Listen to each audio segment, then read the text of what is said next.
I think having systems and processes in place is super important to providing, quality, consistency, having your team that's really engaged in the work that they're doing.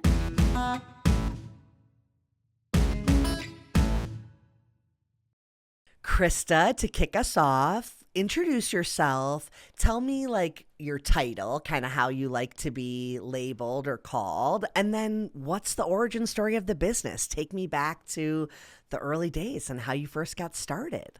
Yeah, so my name is Krista Cole, and I am the owner and director of operations of Sur Lie in Portland. And I actually own two other restaurants as well. So, director of operations and marketing is kind of my title. Amazing. So, which one of the three restaurants opened first? So, Sur Lie opened up first. It is a little over 10 years old.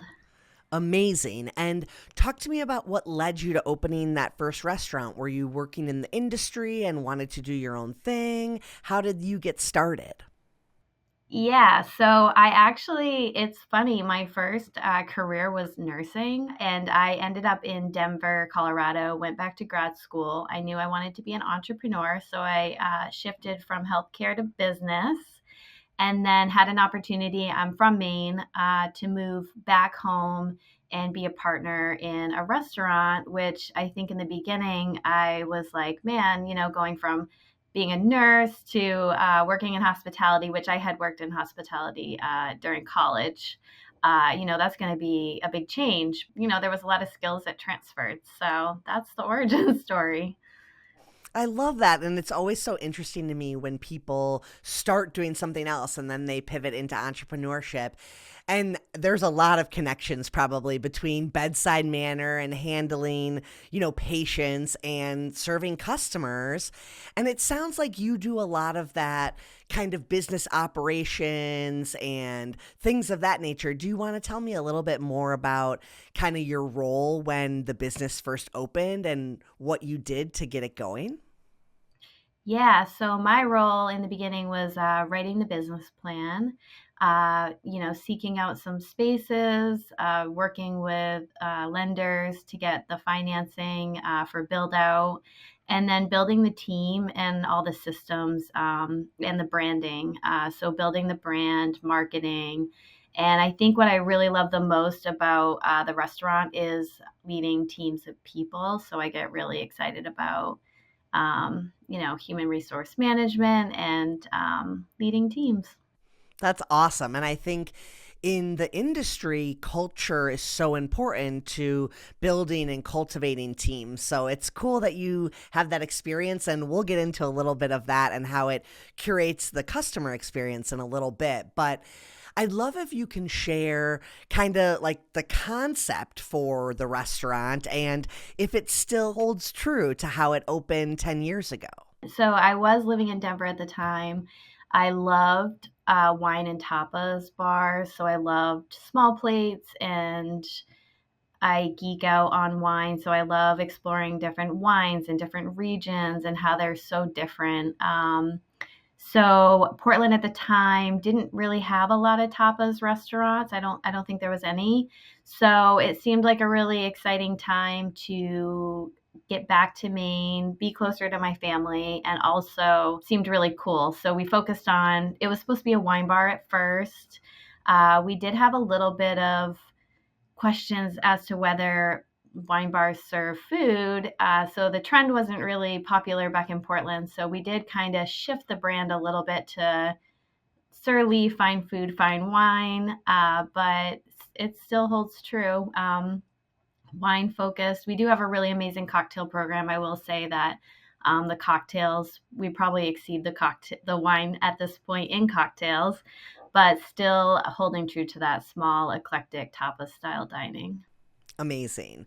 Is your business partner a chef by trade? I actually am the sole proprietor of Sur Lie. Oh, you Yeah, are. as of 3 years ago. But I do have an executive chef, Mimi Weisenborn. She's been with me for 3 years. My first chef was with me for a little over six. And Yeah, she's just was announced as a contestant on Top Chef for the current upcoming season. So, and she's the chef of my one of my other restaurants as well, and consulted on the menu at my third uh, concept. So she's very talented. Amazing. And tell me the names of the other two restaurants. We will focus a little bit more on the experience of our reviewer, but would love if you could tell me about the other two locations. Gather Restaurant is in Yarmouth, Maine, and I bought that actually. So Sur Lie was a ground up concept. Gather was a neighborhood restaurant in this historical Masonic hall that I just absolutely loved, and it had come up for sale.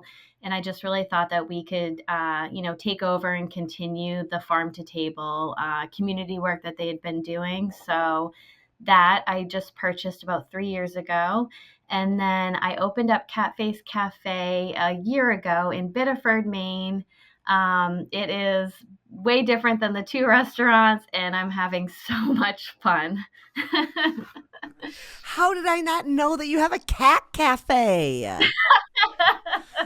Okay, I need you to just tell me about that for a little bit. We got to talk about that and then we'll get back to the restaurant. Well, there aren't any cats there. Okay.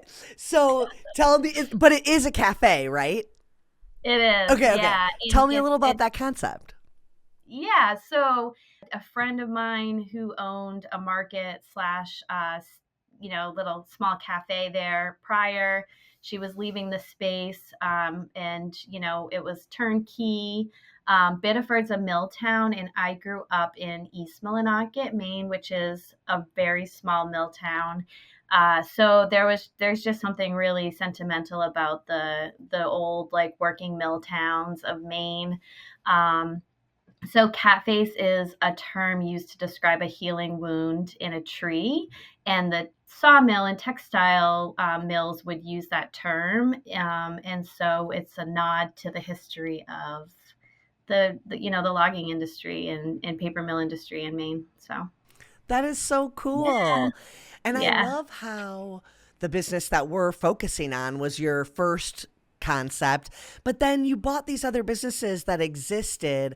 I wonder if there's maybe something there, like as an entrepreneur who now owns multiple concepts, what do you think it was that attracted you to buying something and kind of like making it a part of your brand versus opening a net new? Is there anything that you maybe want to talk about related to that?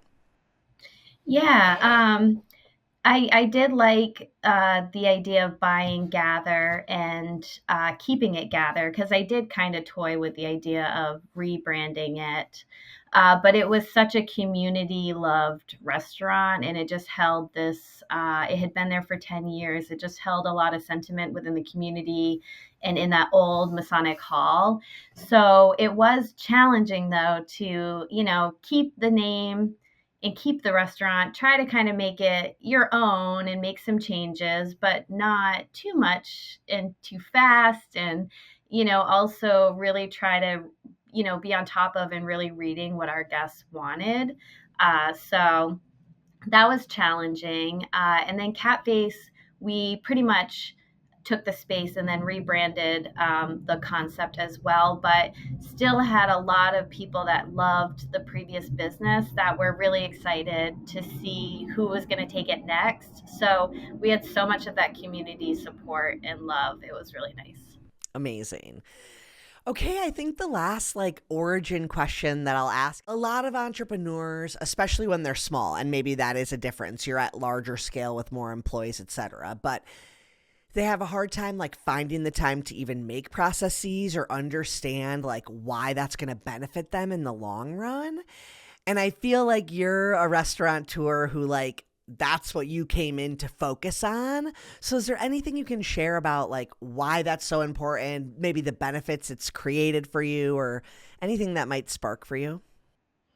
Yeah, absolutely. I geek out on systems and processes. Some of that comes from being in healthcare, I think, and I was a manager in healthcare as well, so I have a professional background. And then when I went back to grad school and focused on entrepreneurship, I did take some classes in organizing effective teams, and just studying organizations and the way that they are structured.